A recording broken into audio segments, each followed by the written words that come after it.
Awakening live awakening बुधवार में स्वागत। जेनिफर लेक्लेयर हैं अवेकनिंग प्रेयर हब्स की संस्थापक। हम 100 से अधिक देशों में आत्माओं के उद्धार, चर्चों के पुनरुत्थान और राष्ट्रों के जागरण के लिए प्रयासरत हैं। कृपया awakeningprayerhubs.com पर हमारे साथ जुड़ें। एक हब शुरू करें, हम आपको प्रशिक्षित करेंगे। हमारे समुदाय में शामिल हों, आपको फिर कभी अकेले प्रार्थना नहीं करनी पड़ेगी। सुनिए, हम आज की शिक्षा में प्रवेश करना चाहते हैं। मैं अपनी पुस्तक द इंटरसेसर्स डिवोशनल से सिखा रहा हूँ और विस्तार कर रहा हूँ। पसंद आएगा? और हम प्रार्थना शुरू करेंगे। मैं सीधे इसमें कूदने वाला हूँ। पिता यीशु, आपकी आवाज के लिए धन्यवाद, आपके शब्दों के लिए धन्यवाद। मध्यस्थता, बुलाहट, धन्यवाद। आपके नाम में प्रार्थना करना सम्मान है। पिता, सुनने के कान, देखने आंखें और समझने दिल दें जब हम आज आपके शब्द से सीखते हैं। यीशु के नाम में, आमीन। तो मैं पढ़ने और सिखाने के लिए डी इंटरसेसर्स डिवोशनल से विस्तार करूंगा। आप jenniferleclaire.org या ऑनलाइन किताबों की साइट से इसे प्राप्त कर सकते हैं।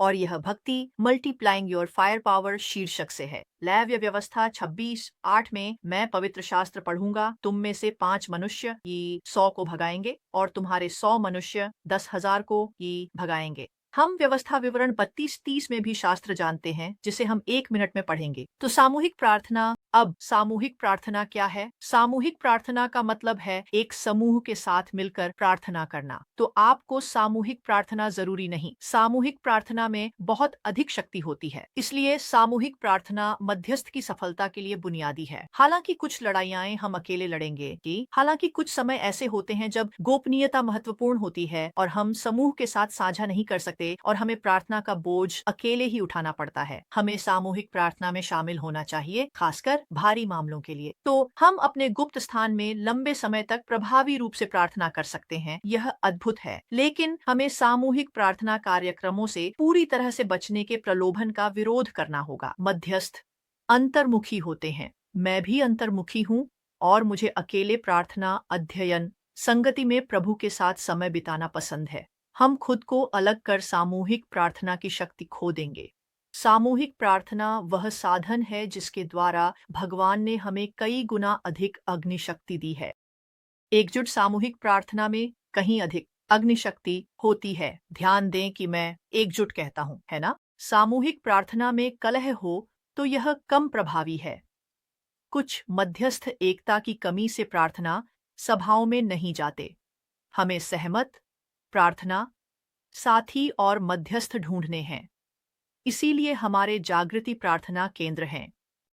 तो आपने शायद सुना होगा कि एक व्यक्ति 1,000 को भगाने में सक्षम है और 2 व्यक्ति 10,000 को भगाने में सक्षम हैं। यह एक रहस्योद्घाटन है जो आपकी आत्मा में गहराई तक उतरना चाहिए। मैंने रविवार को चर्च में इसका उल्लेख किया था और मैं इसे अपने दिमाग में जोड़ने की कोशिश कर रहा था। मुझे शब्द संख्याओं से ज्यादा पसंद है, लेकिन मेरे एक सदस्य ने व्यवस्था विवरण 32 के आधार पर कहा। व्यवस्था विवरण 32:30 हमें बताता है कैसे एक व्यक्ति 1,000 को भगाएगा और 2 10,000 को भगाएंगे जब तक कि उनकी चट्टान ने उन्हें बेच न दिया हो और प्रभु ने उन्हें छोड़ न दिया हो। तो मेरे एक सदस्य ने कहा कि उसने कुछ गणना की। एक व्यक्ति 1,000, 2 लोग 10,000, 3 लोग 100,000, 4 लोग 1 मिलियन, 5 लोग 10 मिलियन। तो अगर आपके पास 5 लोग हैं तो आप 10 मिलियन दुष्ट आत्माओं को भगा सकते हैं। यह अविश्वसनीय है। ये बिल्कुल अविश्वसनीय है। जब बड़े पत्थर या पहाड़ हिलाना या समुद्र में फेंकना हो और प्रधानताओं व शक्तियों से निपटना हो, तो सामूहिक प्रार्थना की आवश्यकता होती है। भगवान गुणा करने वाले भगवान हैं और जब सामूहिक प्रार्थना में इकट्ठा होते हैं, हमारी संयुक्त अभिषेक विस्फोटक होती है। तो हम लेविटिकस 26:8 में सामूहिक प्रार्थना के गुणा प्रभाव को देखते हैं। मैं इसे फिर से पढ़ने जा रहा हूँ। तुम में से 5 100 को खदेड़ेंगे और तुम में से 100 या 10,000 को भगाएंगे और तुम्हारे शत्रु तुम्हारे सामने तलवार से गिरेंगे। अब फिर से, मैं कोई गणित विशेषज्ञ नहीं हूँ, लेकिन यह क्रिया तालमेल है और यह तालमेल मेरे लिए सही कंपनी के साथ मध्यस्थता में शामिल होने के लिए पर्याप्त प्रेरणा है। कुंजी सही कंपनी के साथ जुड़ना है। अवेकनिंग प्रेयर हब्स, जो हम एकजुट हैं। हम अपने आंदोलन में कलह को बर्दाश्त नहीं करते। हम प्रभाव डाल रहे हैं भगवान की महिमा और कृपा से। क्या आपको ऊपरी कमरे में 120 शिष्यों की याद है? आप जानते हैं पवित्र आत्मा के प्रकट होने से पहले वे क्या कर रहे थे? पवित्र आत्मा शक्तिशाली तेज हवा की ध्वनि के साथ आने से पहले, लौ अग्नि की जीभें उन पर ठहरने से पहले ऊपरी कमरे में क्या कर रहे थे? क्या कर रहे थे? वे सामूहिक प्रार्थना में एकजुट थे। फिर से याद करें जब पतरस जेल में था। प्रेरितों के काम 12:5 हमें बताता है कलीसिया द्वारा उसके लिए निरंतर प्रार्थना की जा रही थी। अविराम प्रार्थना, निरंतर प्रार्थना, मैं कहना चाहता हूं निरंतर एकजुट प्रार्थना थी। यह आप जानते हैं कई विश्वासियों के समूह में इकट्ठा होने की बात थी। वे उनमें से कुछ मरकुस की मां मरियम के घर में थे। आप इसे प्रेरितों के काम 12:12 में देख सकते हैं। और परिणाम क्या था? पवित्र आत्मा ने चर्च की स्थापना की। उसके तुरंत बाद हजारों लोग उद्धार पाए। पतरस के लिए अनवरत प्रार्थना का फल क्या था? एक देवदूत पतरस की मदद के लिए आया कोई और मरियम के घर पर प्रकट हुआ। वह मरियम के घर पहुंचा। तो अब बात यह है, यदि आपके पास एक बड़ा समूह नहीं है जो एकजुट होकर प्रार्थना कर सके तो चिंता न करें, निराश न हो। सही, जब आप कुछ लोगों को प्रार्थना के लिए नहीं पाते तब तक अपने दम पर स्थिति को संभालें। सामूहिक प्रार्थना के लिए हमेशा बड़ी संख्या की आवश्यकता नहीं होती।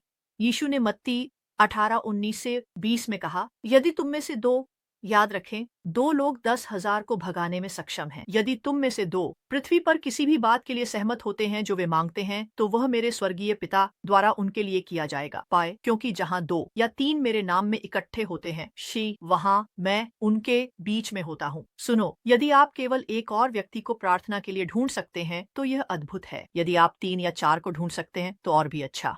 यदि सामूहिक प्रार्थना नहीं होती तो आप इसे शुरू कर सकते हैं। आप अवेकनिंग प्रेयर हब्स में भी हमारे साथ जुड़ सकते हैं। मासिक प्रार्थना सभाएं होती हैं। हमारे क्षेत्रीय बैठकें हैं, हमारे राष्ट्रीय बैठकें हैं।